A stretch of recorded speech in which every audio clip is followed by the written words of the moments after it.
Now, if you're unaware, female-led hentai games for men specifically have a nasty reputation due to their pretty much ubiquitous inclusion of SA or like non-con has their main source of, well, the hentai content in the game.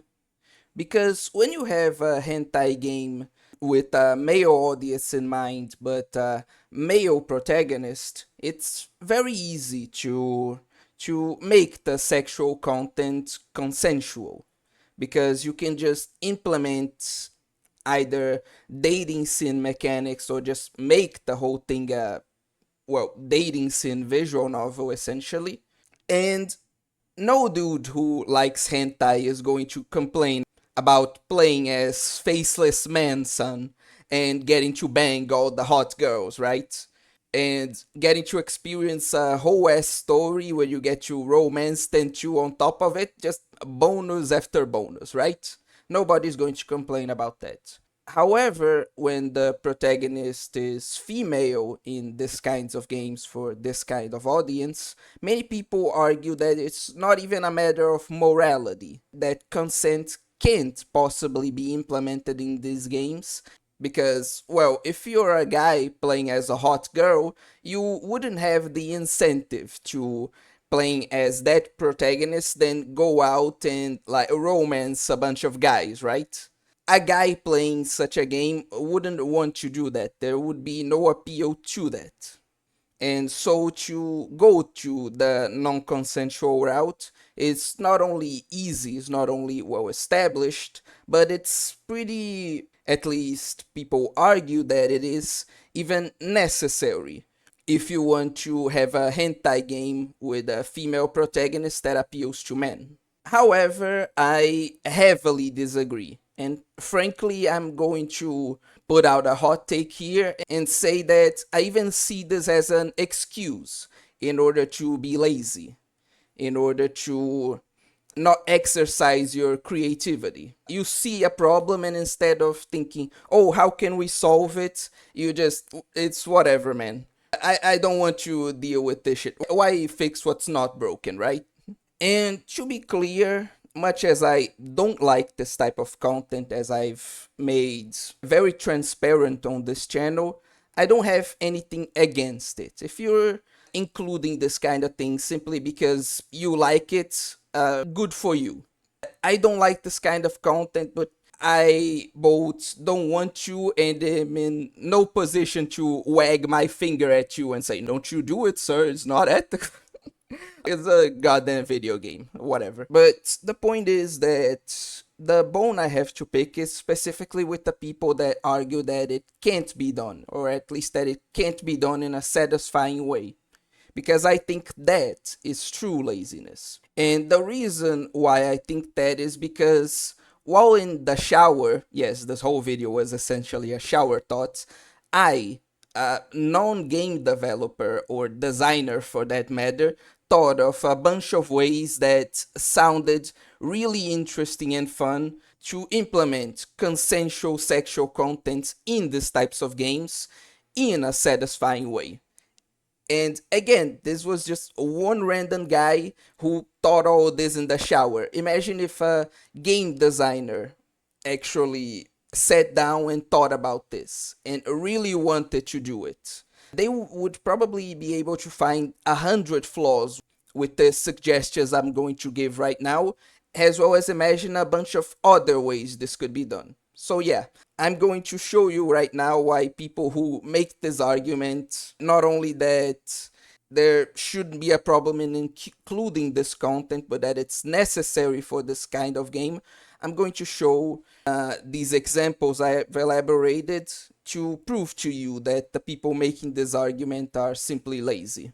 The first way in which consensual content could be implemented in these types of games is one that, given my detailed description of the argument, should have been pretty easy to figure out. Well, uh, like male player doesn't want to date a bunch of guys while playing as a girl. Well, Just make her a lesbian.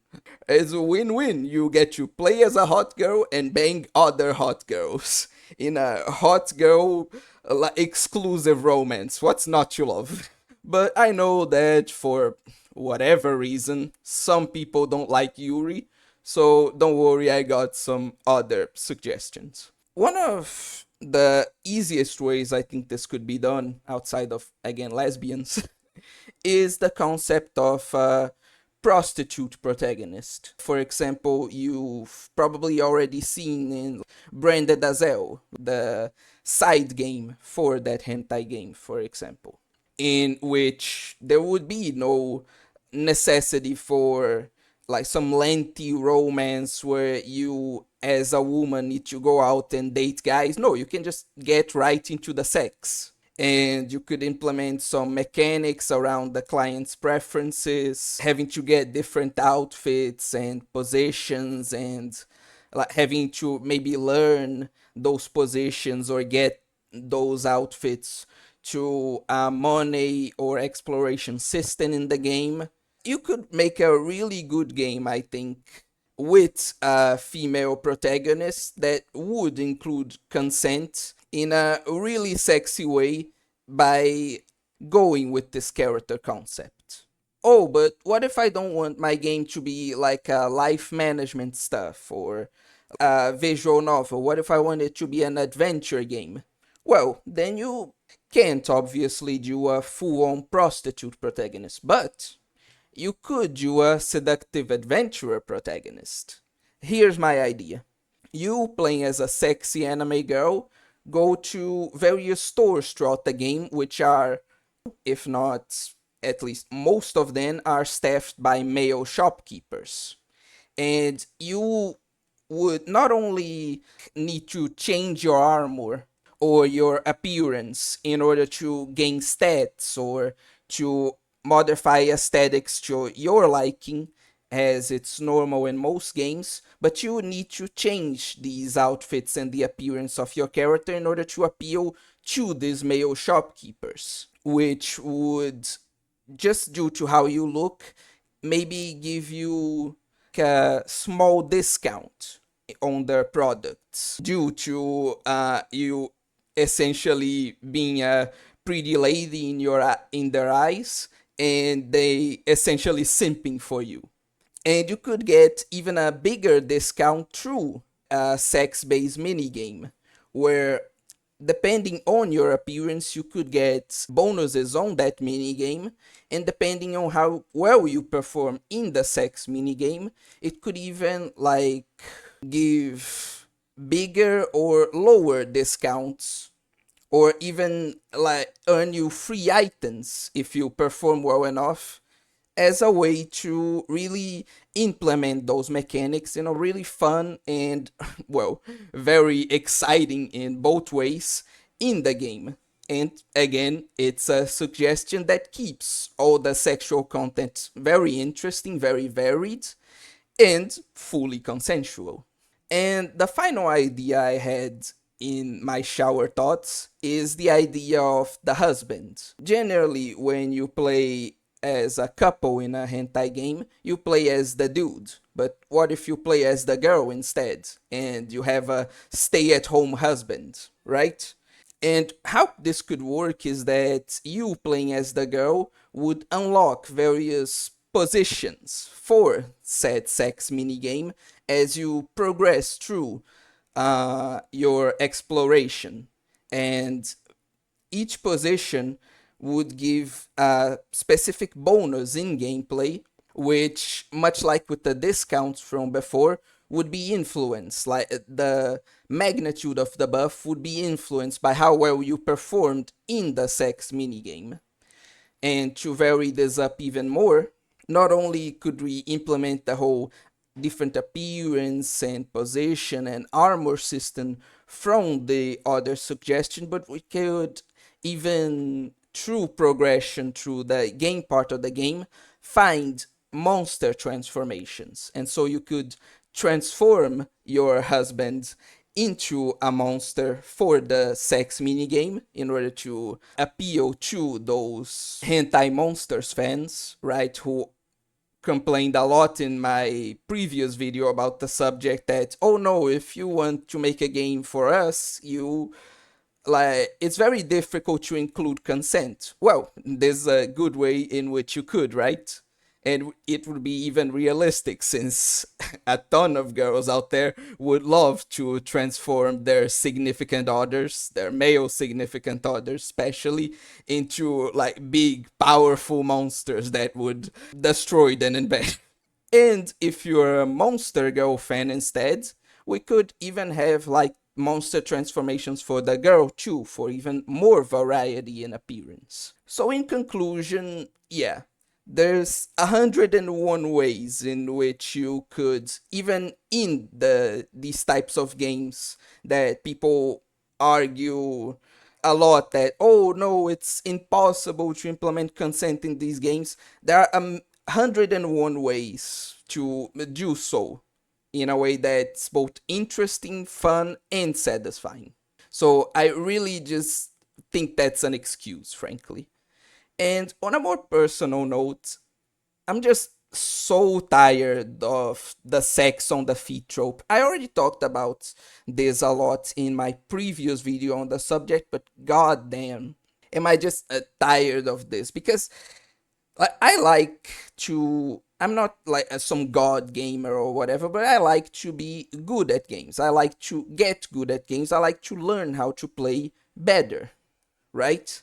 And with the sex on the feet trope that I mentioned before, it just punishes me for wanting to get better at the game. Because you only get those scenes, well, on the feet. You only get one of the main appeals of the game when you're not playing it well. So if I do play it well, it's almost like the game is punishing me. Like, what? How dare you get good at my game? Now you won't get half of what you even purchased this game for. Screw you. Like, why are you punishing me for not being ass at your game? I don't understand, man. So yeah, I just really don't like this trope for various reasons, and I'd be really happy if I obviously don't want it to die. I'm not one of, again, those people who say, oh no, I don't like this. This trope should die. It's problematic. Whatever. I'm not one of those whiny people. I don't think that just because I don't like something that it should be extinguished, right? But I really like to see more creative implementations and just overall games that are able to play with these tropes in more creative ways and produce more interesting games, more different games. I really just like to see something else besides just, oh boy, I'm playing as a sexy bikini armor wearing female protagonist in a hentai game. Oh, I wonder how the sexual content will be implemented. Oh, sex on the feet? Wow, I'm so surprised. I just want something new at this point, man. I really do. So yeah, that's 80% of why I made this video, if you're wondering. And that will be it for today. If you like this video, please do all the normal YouTube stuff. You know, like, comment, subscribe, etc. And I genuinely do hope to see you next time. If you really liked it, I'd also really appreciate if you could support me financially, either through a one-time paid comment donation or by joining my membership, where for $1 a month, you get to participate in exclusive polls in order to decide which videos I'll make next. Like, which of my plans should I focus on? Which of the content I have in mind do you want to see first? You know, that kind of thing. As well as get your name put in this fancy little screen right here. You know, just as a small gesture of appreciation, exactly for your monthly support. But of course, no matter how much you choose to give me, as well as if you choose to give me anything at all, do know that I really appreciate any cent you're willing to throw my way, as well as just the fact that you're watching this video up to this point at all. But with all that stuff out of the way, I think it's finally time to, as always, bid you guys farewell. Obscure Anime out.